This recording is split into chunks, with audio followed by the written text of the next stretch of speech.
دوستو آج کی ویڈیو میں بات کریں گے ہم محرم الحرام کی اہمیت، افادیت اور فضیلت کے حوالے سے۔ یہ تو سبھی جانتے ہیں کہ شہادت حسین رضی اللہ تعالی عنہ کا المناک سانحہ ماہ محرم میں پیش آیا۔ شہادت حسین بلا شبہ ایک ایسا واقعہ ہے جس نے تاریخ اسلام کو خون سے ربگین کر دیا۔ اس مہینے کی یکم تاریخ کو حضرت عمر رضی اللہ تعالی عنہ کی شہادت بھی واقع ہوئی اور دیگر بڑے بڑے امور اس مہینے میں پیش آئے۔ یہ سب چیزیں مجموعی طور پر اس ماہ کی اہمیت کی وجہ بنتی ہیں۔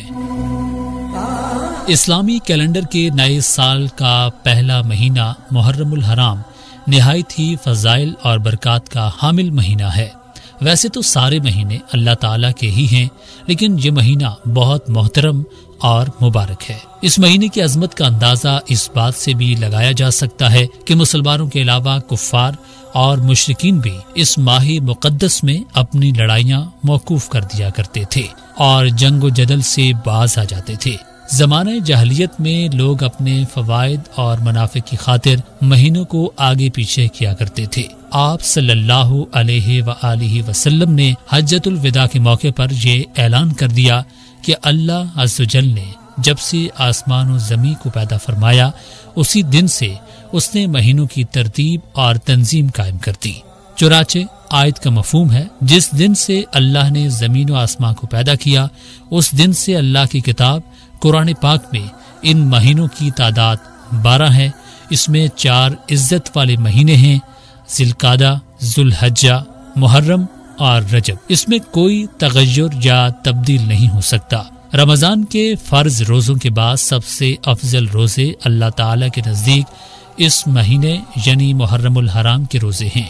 نبی اکرم صلی اللہ علیہ وآلہ وسلم کا معمول تھا کہ آپ صلی اللہ علیہ وآلہ وسلم اس مہینے میں کثرت سے روزے رکھتے تھے اور صحابہ کرام رضی اللہ تعالی عنہ کو بھی روزے رکھنے کی ترغیب دیتے تھے۔ جیسے فرائض نماز کے بعد نوافل اللہ تعالیٰ کو بہت پسند ہے، ایسے ہی رمضان کے روزوں کے بعد اس مہینے کے نفلی روزے بھی اللہ تعالیٰ کو بہت پسند ہیں۔ آپ صلی اللہ علیہ وآلہ وسلم کی ایک حدیث کا مفہوم ہے کہ محرم کے دن کا ایک روزہ دوسرے مہینوں کے 30 دن روزہ رکھنے کے برابر فضیلت رکھتا ہے۔ ایک اور حدیث کا مفہوم ہے کہ ماہ محرم کی 10 تاریخ یعنی عاشورہ کے دن اپنے گھر کے دسترخوان کو وسیع کرنا، گھر والوں پر خرچ کرنا رزق میں وسعت اور فراخی کا باعث بنتا ہے۔ آپ صلی اللہ علیہ وآلہ وسلم نے فرمایا، جس نے عاشورہ کے دن اپنے اہل و عیال پر خرچ کو وسیع کیا تو اللہ تعالیٰ اس پر سارا سال رزق کی تنگی کو دور اور اس کے رزق کو وسیع فرما دیتے ہیں۔ محرم الحرام کی 10 تاریخ جس کو یوم عاشورہ کہتے ہیں، اس دن سے انبیاء کرام کی خصوصی وابستگی اور ان کی حیات سے متعلق اہم واقعات کا پیش آنا بھی ہے۔ اس دن حضرت آدم علیہ السلام کی تخلیق ہوئی، اسی دن وہ جنت میں داخل کیے گئے اور اسی دن ان کی توبہ قبول ہوئی۔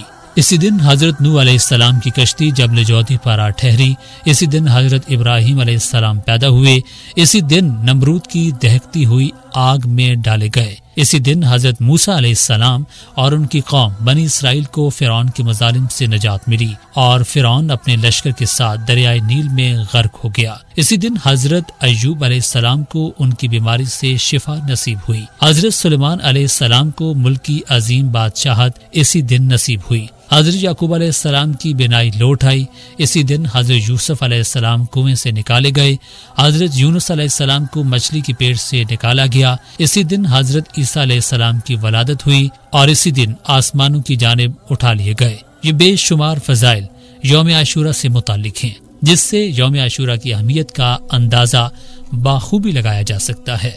اللہ رب العزت سے دعا ہے کہ اللہ تعالی ہمیں اس مہینے کی قدر کو سمجھنے کی توفیق عطا فرمائے اور ہمیں صراط مستقیم پر چلنے کی توفیق عطا فرمائے۔ آمین یا رب العالمین۔